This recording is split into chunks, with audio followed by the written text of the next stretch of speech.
I suspect that one of the hardest parts of leadership is bringing people with you through change and through uncertainty and through different pressures. So the conversation I'm about to have next is really about what it takes to lead in those conversations in those environments, how to communicate clearly, how to make the case for investment, and how to navigate the dynamics of the boardroom. There's nobody better for this conversation, in my opinion, than Julie Weston. She's led global nonprofit fundraising at a number of organizations. She's operated at scale, no doubt under immense pressure and with different personalities. And she now operates as an executive coach. Helping senior leaders navigate complexity, navigate boards, navigate conversations maybe like this. But Julie, without further ado, will you come and join me? Round of applause, please.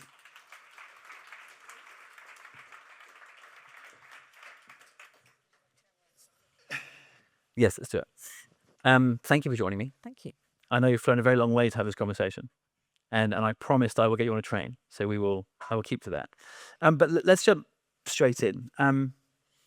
When things are uncertain, or the path isn't clear, what do boards actually want to hear from their leadership? Okay, we'll start with the tricky question, shall we?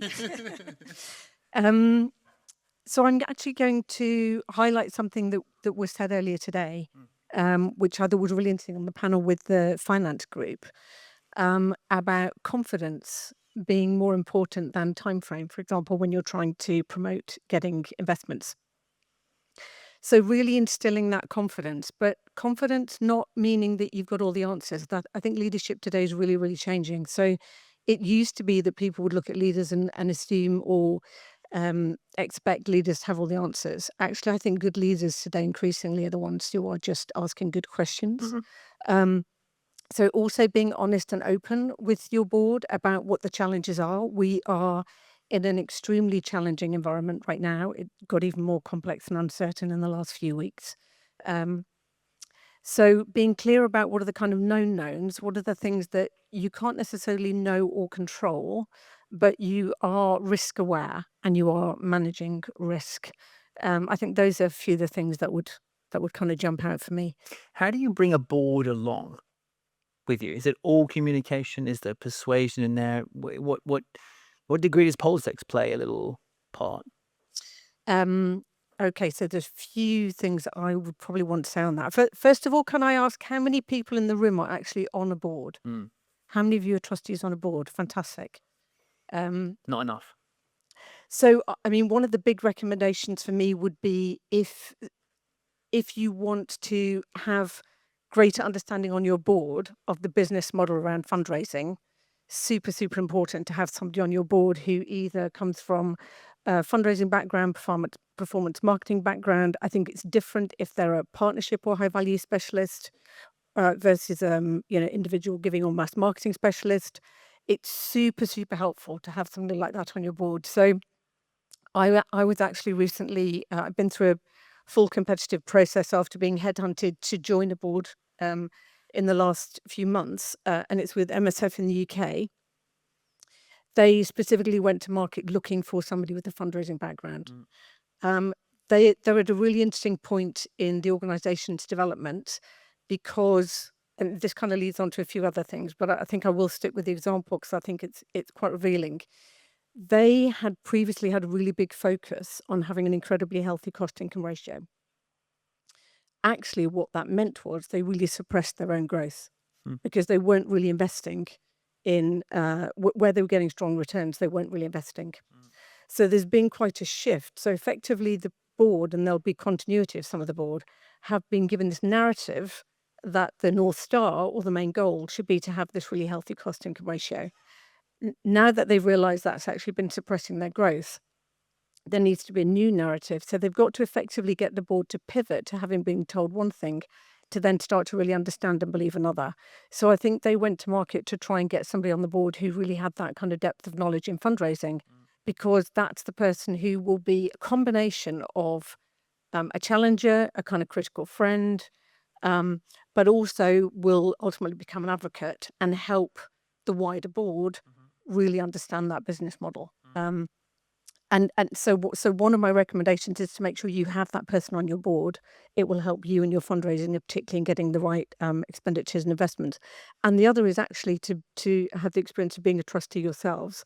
Nothing, there's no, I don't think there's any other insight you can get to being a trustee than actually being a trustee. It's understanding their questions, their challenges, their concerns, their mindset, and as well as joining the MSF board, I've actually recently approached a local smaller organisation because I was interested in doing work with them. So whatever level of organisation it is, it's super interesting to get that experience. It will help you then in lobbying your senior leaders as well as your boards and understanding, what's of concern to them. Brilliant. Just going back to the finance conversation or session we had earlier on, one of the things that I have seen organizations maybe not get quite right is the balance between cost and investment, and especially in digital fundraising. Where do leaders and boards get this wrong, and how can they think about it differently? Okay, so on that one, I think I also see that possibly we in fundraising haven't always been helping our own cause. Mhm. So I quite often see interchangeably used the term return on investment and cost income ratio. Mm.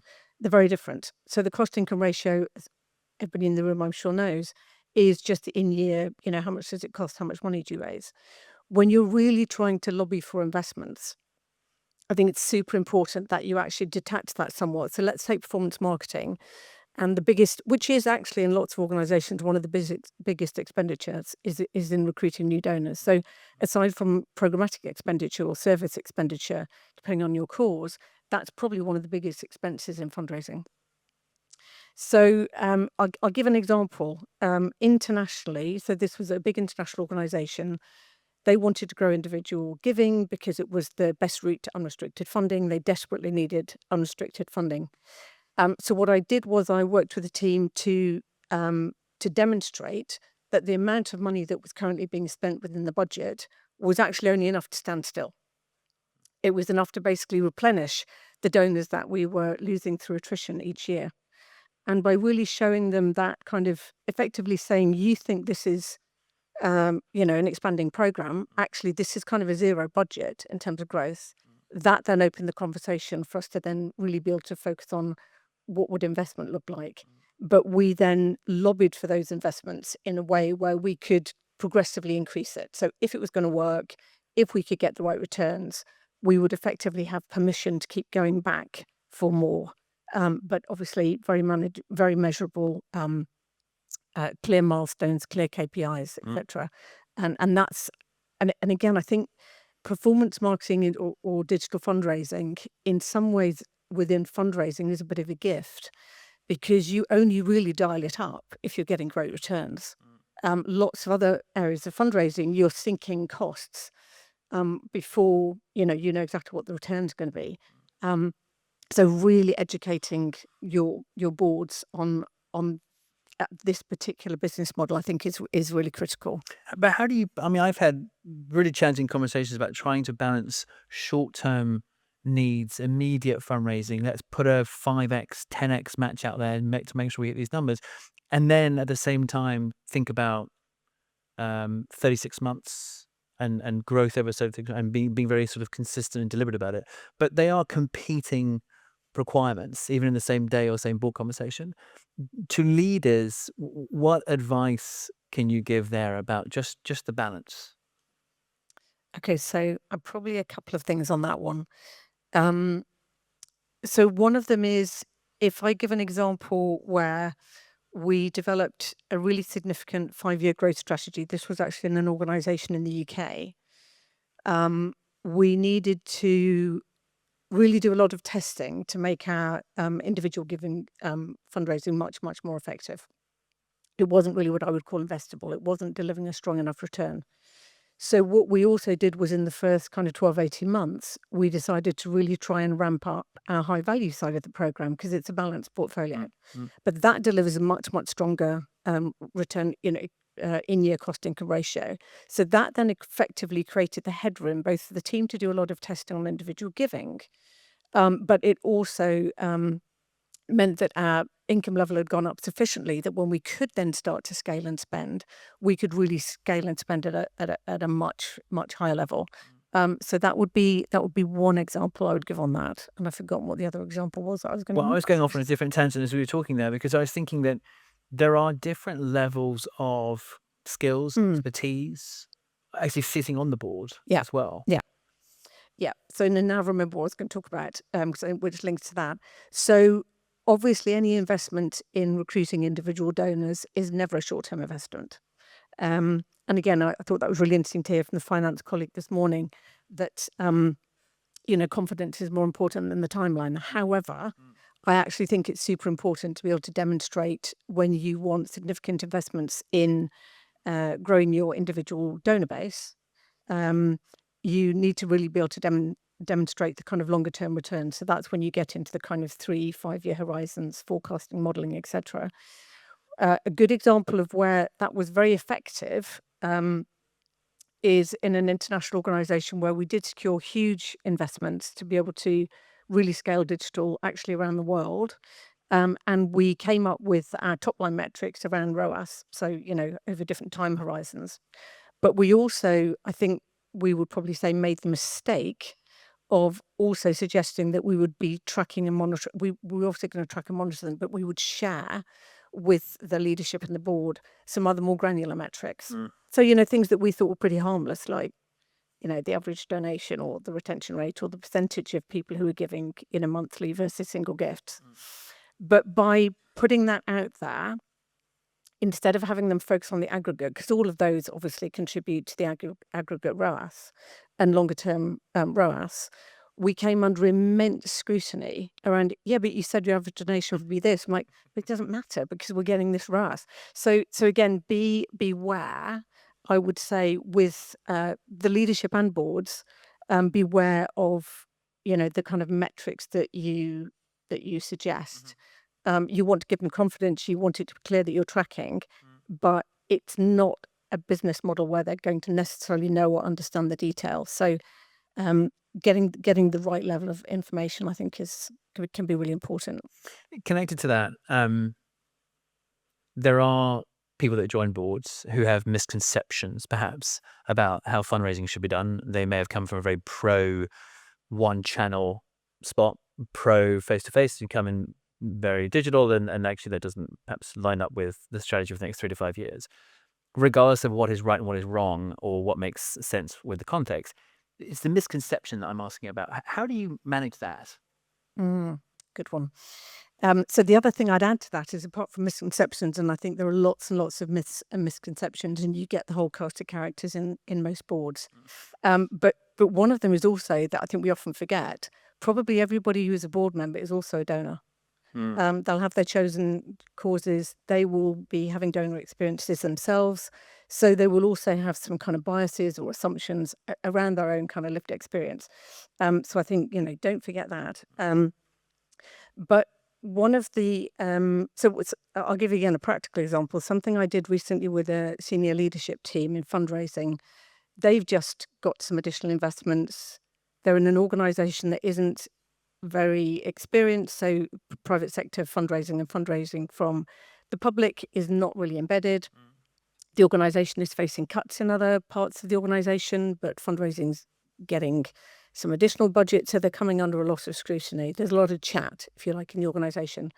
So one of the things we did was to really kind of step back and say, okay, knowing that there's all this, in the ether going around, what do we want to be known for by the end of the year? How do we want, key stakeholders, and that some of that's internal, some of it's kind of board level, to be talking about us, to know about us.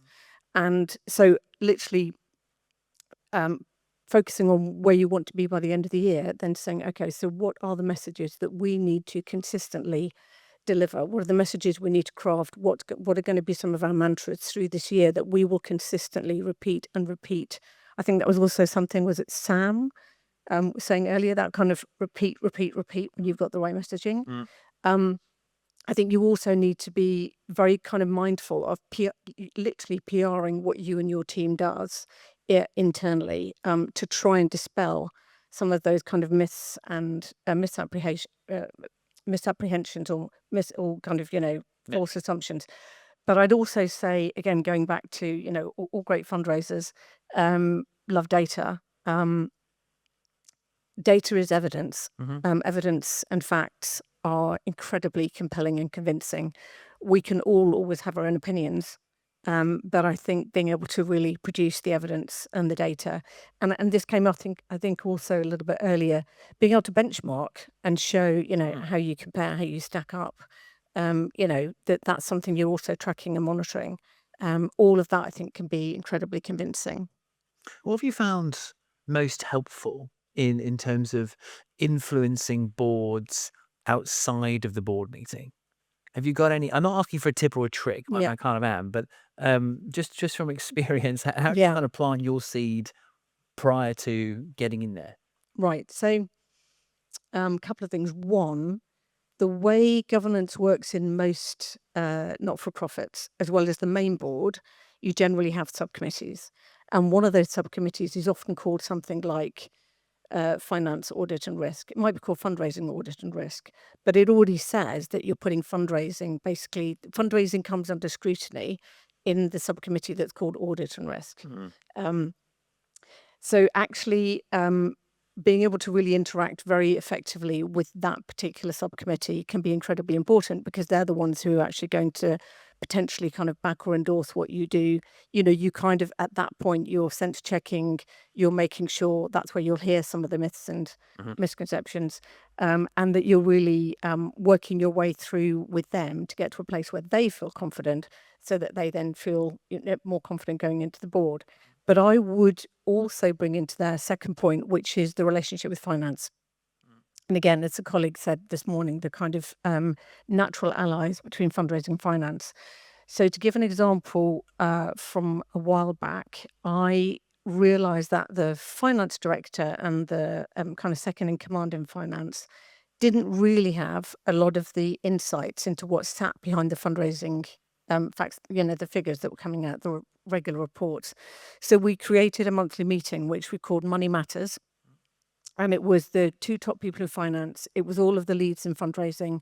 And we would really go through with everybody in the room, so that finance in particular, our finance colleagues in particular, really understood what sat behind it and could see how much the teams were putting themselves under scrutiny, managing, the risk levels in their programs, to really build that confidence with finance colleagues, because actually the board will always look to the finance colleagues to know that they feel confident as well in what's happening within fundraising. So I think those would be two Great. kind of practical examples. Random question, forgive me. What would be on the agenda at Money Matters? And would there be a sort of consistent agenda items that you knew, one, you could prep for, but two, build the narrative over time from a sort of education perspective? Yes, yes. So some of it was really just making sure that we're going through the kind of key financial data, and if something's up or down, everybody understands why. So that again, we can be consistent coming out of the room, and we're all joined up in terms of knowing what's happening and understanding it, and therefore being able to talk about it Mm. again consistently across the organisation. But then we might also focus on a particular area. So there's something where we felt we needed a deeper dive, we'd take the time to do that. So I'd say those would be the two kind of key things. Bro. At a board level, what have you seen builds credibility? Is it just consistently turning up prepared regardless of result? Something completely different? So a few things on that one probably. One is, so obviously one is delivering. Sure. Boards love it when you deliver. Mm. Obviously, that builds confidence like nothing else. Mm. But I think it's also really interesting for the board to see how you are aware of risk and how you manage risk. I think I mentioned that earlier. Mhm. And how you flag up to them where uh, things may and things will, in all programs, things will happen that might be unexpected, or you don't get the outcomes that you were planning for. So showing that you're conscious and mindful of that, and that you might course correct, or because something's happened, you might be coming to them with a proposal that you actually want to do something differently. So I think you're genuinely, so that kind of openness and transparency, I think is actually really important. I was really, really impressed actually in my first meeting of the board at MSF UK recently, where there was actually tremendous openness, I felt, and transparency between the exec team and the board. And it was really refreshing that they weren't, they weren't hiding things that were challenging or hiding things that were difficult. So ideally, you'd be in that place. I was going to ask you, I think maybe you just answered it, but what does that good relationship look like between the exec board and the board, or the exec team and the board? So I think that for me was probably one of the best examples I've experienced of that. I've been on another board previously where I would say they also achieve that. Generally, with a board, I think it's pretty important that different people on the exec team really do establish close relationships with people on the board. So, for example, as somebody who's been invited to the board, but with a fundraising background, I have, met with the heads across the team. They'll be sharing with me a lot of their activities, and we may have separate sessions or side sessions where we can get into a room and really kind of thrash something out, so that I'm also then more confident both going into the subcommittee and into the wider board. But also I've made myself available to them as somebody who could be involved in relationships and other things. So, because you might want, with some donors, you might actually want a trustee who is able to really, advocate for the organisation and how it might compare to other organisations. So, yeah, kind of combination of things. But I think it's actually really important that the exec team itself has clear relationships with different people on the board. So, for example, when I was the executive director at UNICEF UK, responsible for all of fundraising, I would go on field trips with trustees. And it was a fantastic opportunity for us to, get to know each other better. And the two trustees I went on a field trip were the two most kind of commercially minded. So it was making sure that effectively I was buddying up, if you like, with them in a similar way that I was buddying up with finance. How do you manage expectations of boards, trustees, and in that case, for example, you're going on field trips? I've seen plenty of examples at organizations where people go onto the board because they really want to go on safari. And, we can have a little chat and meeting about, your charity for 5 minutes, but this is what I want to do. Five big cats, or whatever it was. How can you sense that when you're interviewing for the board seat, that kind of nonsense? Good question. So I would say it's actually in my experience, in the organisations I've worked in, it's pretty rare that we would actually take a trustee to the field. It's much more likely to happen with a partner or donor. In this case, we wanted these two people to be advocates for us, so we needed them to be able to speak from first-hand experience. But they paid, so we weren't actually paying the costs. I think in an interview process, you probably would be able to get the measure of what was motivating that person to join the board, and that absolutely wouldn't be a reason that would be a bit of a red flag. If there's one thing that you'd like people to take away from our conversation, or maybe questions I just haven't asked you, what would it be? Aside from join a board. Aside from join a board, and aside from, really make sure you buddy up with your finance Yeah. team. Maybe those two are pretty excellent. Yeah, and then I think the other one for me would be think really hard about your KPIs. And the ones, obviously, you'll be tracking a huge number of things inside your program, but think really hard about which kind of measurement metrics you want to be held accountable for, because you can't get into granular detail, but the more you offer, the greater scrutiny you come under. So what's really important, the top line, what's your kind of North Star? And making sure people are focused on that, because that's actually really what matters. Yeah, super. I'm just going to hold you there for one more minute. Do we have questions for Julie? Yes. Fab. Joy, go on, Joy. Go for it. given your role as a focal and a lab director fundraising, what do you think is a reasonable expectation from the board in terms of being a donor, fundraising, and receiving that? Good question. So I think, a lot of people here probably know that boards in different countries can vary. So in a North American model, there's probably a much greater expectation that somebody's also going to be a donor. Um, I so in one organization I've worked in, people who we wanted to be the kind of introducers or might potentially be the donors, we knew from speaking to them that actually they didn't want to be on a board. So they might like a title. So we called them vice presidents. And they knew absolutely clearly they were kind of, door openers. Or in some cases they were contributors. But they didn't necessarily want to sit on the, board and be one of the trustees on the board. So I think there are alternative ways of trying to achieve that combination. So when I was recruited for the board for MSF recently, it was pretty clear, that I will need to give quite a lot of days voluntarily to that role. So it's also, not that they're a big organisation, so it's not something to take on lightly. If some of you were to want to be on boards, obviously the smaller the organisation, probably the less onerous some of that is. But the governance once an organisation gets quite big is quite significant. So I'd probably handle that differently. I'd sort of recognise what you really want people to be delivering for you.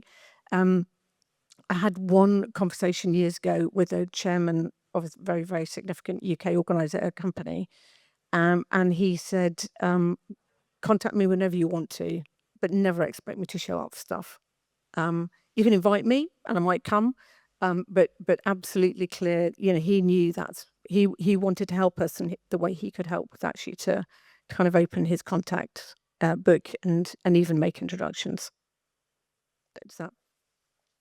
So go ahead. Oh, yeah, thank you. Mine's a slightly more geeky finance question. Sorry about this. You talk a lot about KPIs, and I absolutely agree with you. There's magic in finding the right KPI, isn't there?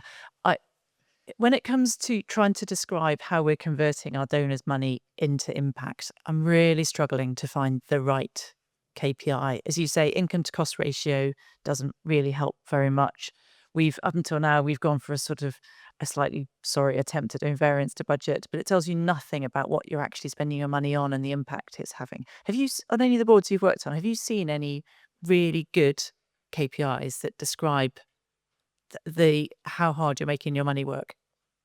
As in internally on internal expenditure as opposed to on the kind of mission expenditure, or Both. have I seen any that are really good? In some organisations, I've definitely seen significant improvement and kind of evolution recently in demonstrating impact from the programmatic expenditure, whatever going towards your cause. In internal, so again, so interestingly, the Dan Pallotta book, I think, is one of the ones that's been available for people to take.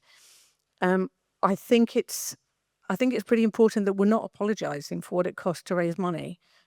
So one of the last roles I held, and actually there's a number of people in the room here who were involved in that work. One of the last roles I held was with the World Food Programme, the United Nations World Food Programme. We launched global individual giving, became quite significant. We went rapidly from kind of 10, 20 million up to more than 100 million. We were fundraising from people all over the world. We decided to be super, super transparent on our website, and you'll still see it today, in terms of the organizational costs. There's almost a tax, if you like, on any donor, including on a government donor, to basically cover the running of the organization. So not fundraising, but all the programs and everything else. The cost that it cost us for the transactions and so on. Again, we were really clear about that. And then we said, I think it was 20 cents, so 20 cents in every dollar is also going to help us raise the next dollar. Yes, we had, people asking questions. Yes, we had comments on social media, which we managed.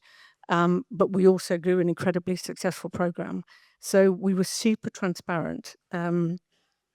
What I think was a disadvantage was that we weren't probably been truly comparative to most of the fundraising programs, because we were just talking about the income from individuals. And as we all know, the cost income ratio from the partnership kind of higher value side tends to be better. So that can actually then change your whole cost income ratio. So I think it would have been probably not only better, but also frankly more comparative in the sector if we'd done it in that way. And then it also would have been a much kind of more attractive percentage, if you like. But we decided to be really, really transparent.